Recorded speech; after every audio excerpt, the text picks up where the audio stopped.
मैं गलती कर दी।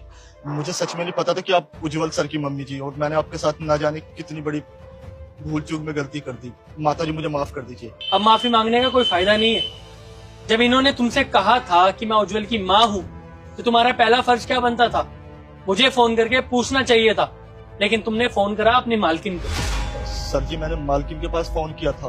उन्होंने बोला कि इस बुढ़िया को मैं नहीं जानती, इसको धक्के मार के घर से बाहर निकाल। अगर तूने ये सब ना किया तो वो मुझे नौकरी से निकाल देगी। ये सब जो मैंने किया मालकिन के कहने पर ही किया। माता जी मुझे माफ कर दीजिए। बेटा इसको बोल के कोई फायदा नहीं है। देख रहा है ना, तेरी बीवी ने मुझे धक्के मार के यहाँ से भगाया है। गुस्सा तो इतना आ रहा है कि लगाऊं तेरे कान के नीचे, लेकिन इसमें तेरा भी कोई कसूर नहीं है। गलती तो उसकी है ना, जो अंदर बैठी हुई है घर में। उसको सबक सिखाना ज्यादा जरूरी है।